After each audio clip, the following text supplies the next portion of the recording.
Esta é a história do dia da Rádio Observador. O Papa Francisco prepara-se para renunciar?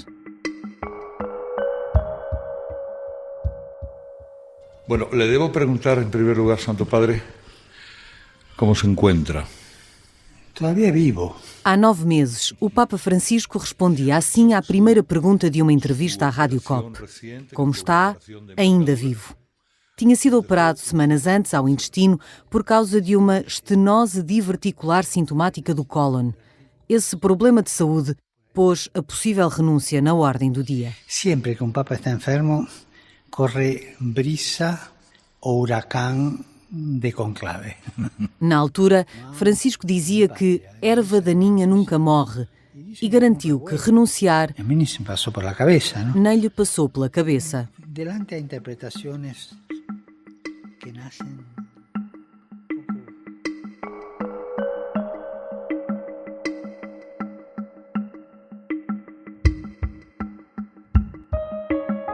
A garantia e o bom humor, porém, não travaram a especulação. Em parte será culpa própria. Pouco depois de ter sido eleito Papa, Jorge Bergoglio disse que só ficaria 2 ou 3 anos. É certo que passaram 9, mas, ao longo desse tempo, outros sinais, alguns para lá da saúde, contribuíram para que o tema nunca ficasse definitivamente arrumado. E agora, o anúncio de uma visita que o Papa fará em agosto fez transbordar o copo da especulação. Por causa do simbolismo do local, mas também porque a missão de Francisco parece estar cada vez mais concluída.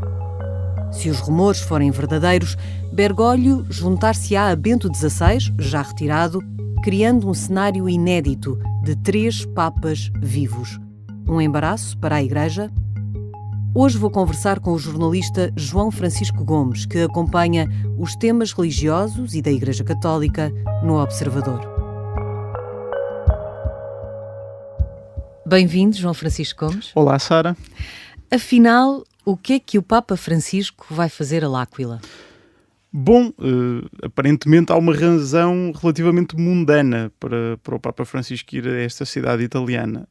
No dia 28 e 29 de agosto, como todos os anos, aliás, celebra-se naquela cidade uma celebração religiosa com o nome Perdonanza Celestiniana. Que acontece todos os anos? Todos os anos. Há quase 1000 anos. Basicamente é uma cerimónia de abertura de um ano santo de jubileu e de indulgência que foi inaugurado pelo Papa Celestino V e que se repete anualmente. Agora, curiosamente, é a primeira vez em 700 anos que é um Papa que vai fazer esta abertura do ano santo. Talvez esteja aí o segredo desta especulação, mas vamos primeiro a Celestino V. É que Celestino V, que está sepultado ali, em L'Aquila, não é um Papa qualquer.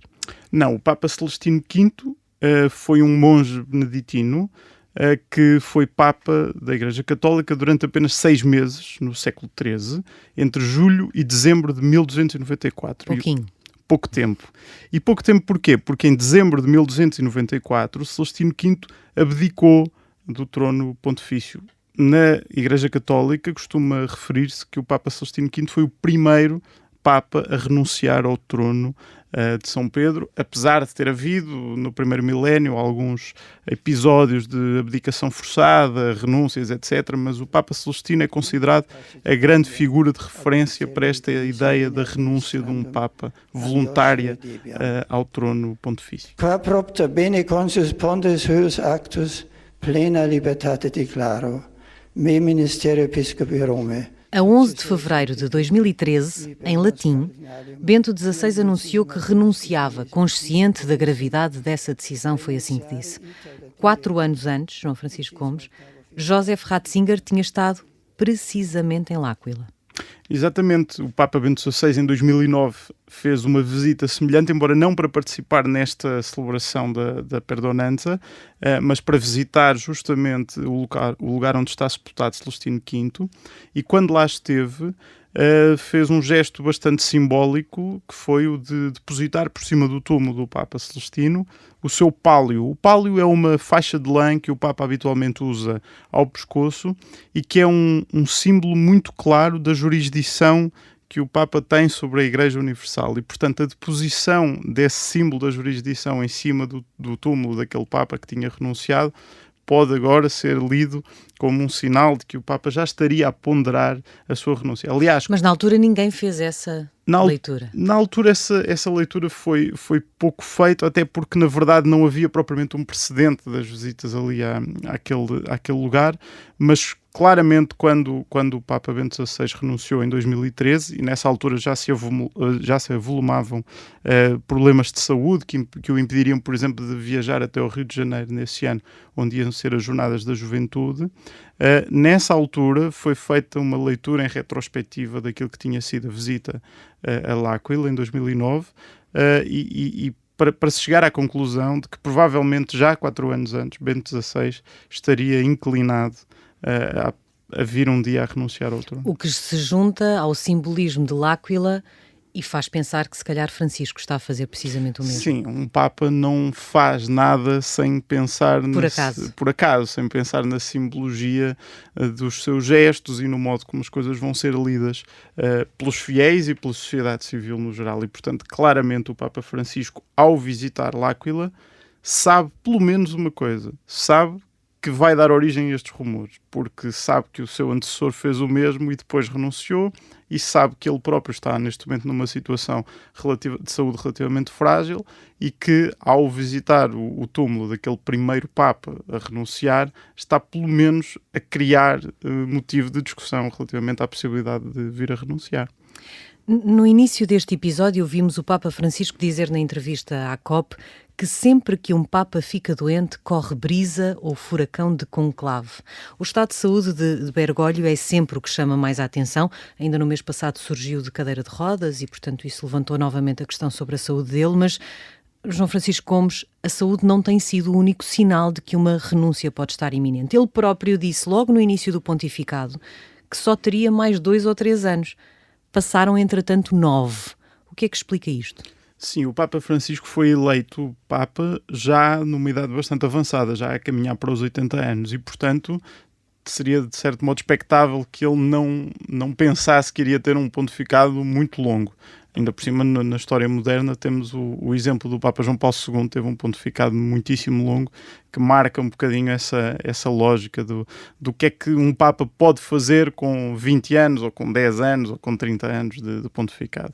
Agora, claramente, o Papa Francisco, quando entrou no Vaticano, há 8 anos, agitava já uma bandeira de reforma. Portanto, ele não estava a brincar quando disse que só contaria estar 2 ou 3 anos. Ele podia estar a falar a sério. Eu creio que ele estaria a falar a sério e ele teria um plano em mente, um plano de reforma da Cúria Romana. A Cúria Romana é basicamente o organismo central, a cúpula da Igreja Católica no Vaticano, e ele, desde o início do seu pontificado, defende que deve ser feito um trabalho de profunda reforma do modo como funciona a Cúria Romana, um plano que ele foi desenhando ao longo dos seus anos de pontificado, para o qual convocou os contributos de muitas figuras da Igreja Católica, mas que obviamente foi sendo adiado por sucessivos escândalos e sucessivos casos que foram acontecendo durante o seu pontificado. Por exemplo, os escândalos financeiros em torno do Banco do Vaticano, que marcaram aquele período do início do pontificado. E que o obrigaram a ir fazendo pausas. Reformas.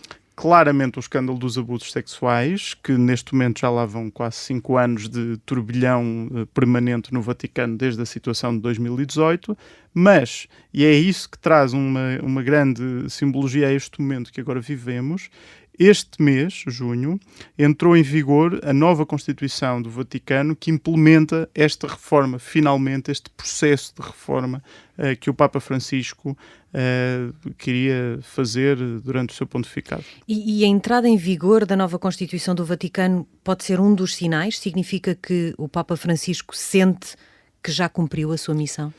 Podemos interpretá-lo dessa maneira. Por exemplo, uma das novidades que esta nova Constituição do Vaticano traz é a possibilidade de os chamados dicastérios ou os organismos centrais, os ministérios, digamos assim, do governo da Igreja, poderem ser liderados por leigos e não necessariamente por cardeais. Esta luta contra o clericalismo institucionalizado dentro da Igreja Católica é uma das grandes bandeiras do Papa Francisco, e ele queria muito que esta possibilidade pudesse entrar em vigor rapidamente, a possibilidade de pessoas que não são clérigos ocuparem os mesmos lugares de administração da Igreja Católica do que os clérigos.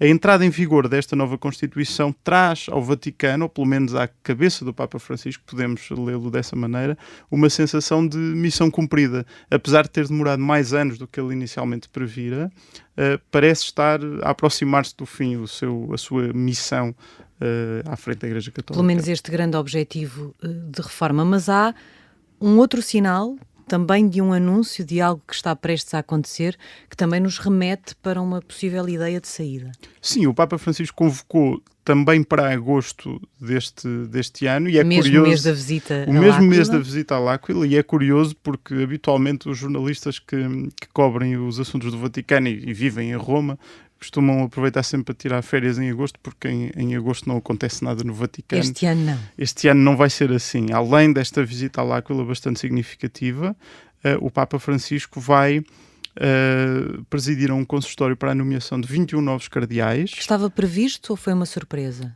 É um consistório que acaba por ser adiado por via da pandemia, não é? É normal que um Papa vá criando novos cardeais periodicamente. Agora, durante algum tempo, por causa da pandemia... Mas se calhar não em agosto. Talvez não em agosto, sim.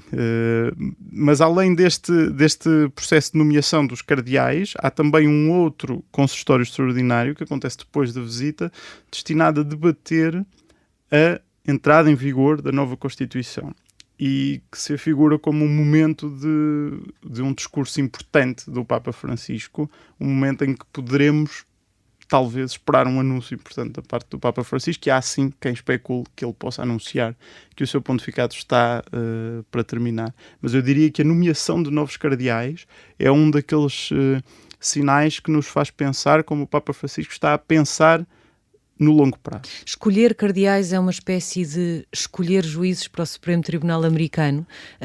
Escolhe-se a pensar no futuro, nas decisões futuras que vão tomar? Sim, podemos fazer essa comparação, porque na prática os cardeais, que constituem o colégio cardinalício, os colaboradores mais próximos do Papa, são também eles quem tem a missão de votar no próximo conclave. Isso significa que Francisco pode estar a tentar influenciar a decisão sobre a sua própria sucessão? Sem dúvida, mas isto é algo que ele próprio tem assumido publicamente. Por exemplo, se nós olharmos para aquilo que era a Constituição do Colégio dos Cardeais durante o pontificado de Bento XVI e para aquilo que é hoje a Constituição do Colégio dos Cardeais, percebemos que o Papa Francisco tem colocado ali o seu cunho pessoal no Colégio Cardinalício. Como? Retirando completamente o peso aos europeus, nomeando cardeais da África, da América Latina, da Ásia, de dioceses muito pequeninas, dioceses periféricas. Alguns norte-americanos, por exemplo, o último cardeal norte-americano que foi nomeado é um cardeal que era um bispo completamente desalinhado dos outros bispos norte-americanos no que toca àquelas posições mais das chamadas questões fraturantes, do aborto, da eutanásia, das questões pró-vida, das armas, que é um tema agora importante nos Estados Unidos, e ele foi nomear esse bispo cardeal e não mais nenhum dos outros arcebispos importantes dos Estados Unidos. Ele tem feito um processo de reforma também do Colégio Cardinalício, e hoje, quando olhamos para os cardeais que vão votar para eleger o sucessor do Papa Francisco, 63% deles chegaram ali por nomeação do Papa Francisco, 29% por Bento XVI e só 8% por João Paulo II. Portanto, neste momento, mais de metade dos cardeais que vão votar para escolher o sucessor de Francisco foram escolhidos por ele. Annuncio vobis Gaudium Magnum, habemus Papam. Se Francisco renunciar, de facto, sabendo que já temos um Papa retirado, por assim dizer, Bento XVI, podemos estar perante um cenário inédito de ter 3 Papas vivos. Sim, se excluirmos aquelas situações meio bizarras do primeiro milénio em que havia papas e antipapas, ou, por exemplo, a existência de 3 pretendentes ao trono papal no século XV, Roma, Avignon e Pisa. Enfim, se nos abstrairmos dessa parte da história antiga e nos concentrarmos na história contemporânea, sim, seria uma situação absolutamente inédita e também, deixa-me que te diga, bastante improvável. Improvável porque criaria um enorme embaraço à Igreja? Sim, na verdade, a existência atualmente de 2 papas vivos já tem criado algum embaraço à Igreja Católica. O Papa Bento XVI renunciou em 2013 e acho que podemos dizer isto sem ofender ninguém, ele não esperaria ainda estar vivo em 2022. E, de facto, sabemos que existem diferenças bastante assinaláveis entre as dinâmicas pastorais do Papa Bento XVI e as dinâmicas do Papa Francisco. Na forma como pensam. Na forma como pensam, mas também na forma como agem perante a Igreja Católica, as prioridades que definem para a Igreja, etc. O Papa Bento XVI era essencialmente um teólogo, é provavelmente o melhor teólogo católico do século XX. O Papa Francisco é essencialmente um pastor que vem dos lugares mais pobres do mundo. Muito ligado à comunidade. Completamente. São 2 visões muito importantes para a Igreja, mas muito diferentes. Mas o Papa Francisco é também, provavelmente por isso, muito querido dos fiéis. Vir um outro Papa que pode não ter esse capital emocional, é difícil para o novo Papa lidar com Francisco ainda vivo, tendo ele que prosseguir essa missão? Seria difícil, tal como agora é, por exemplo, difícil para o Papa Francisco lidar com a existência de um Papa emérito a viver nos jardins do Vaticano, ali a 200 metros dele, que de repente, e provavelmente sem grande intenção, se transformou no epicentro dos descontentes, dos conservadores, dos tradicionalistas, daqueles que acham que Bento XVI é o Papa legítimo e que a eleição do Papa Francisco é ilícita. Portanto, neste momento, para o Papa Francisco não é nada fácil a existência ali ao lado de um Papa muito diferente dele, que ainda tem um poder de galvanizar uma ala da Igreja com um peso bastante importante. Portanto, haver 3 papas e assumindo que o próximo Papa seria uma figura mais filosófica ou, enfim, um bocadinho diferente, com um perfil diferente do Papa Francisco, poderíamos correr o risco de ter 3 pontos de gravidade na teologia católica que seriam provavelmente insustentáveis. E significa que, na tua perspectiva, Francisco até pode estar a preparar a sua renúncia, mas só o fará depois da morte de Bento XVI? Muitas das pessoas mais conhecedoras do pensamento do Papa Francisco, os seus biógrafos, os seus conselheiros, etc., têm dito isso com bastante frequência, que Francisco não descarta a possibilidade de renunciar ao trono papal, mas só o fará depois de enterrar Bento XVI. Obrigada, João Francisco Gomes.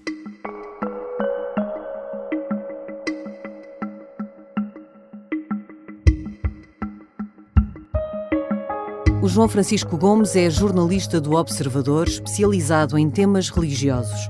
É autor do livro Roma, Temos um Problema, sobre a forma como a Igreja Católica lidou e tem lidado com o problema dos abusos sexuais. Esta foi a História do Dia. A sonoplastia e a música do genérico são do João Ribeiro. Eu sou a Sara Antunes de Oliveira. Até amanhã.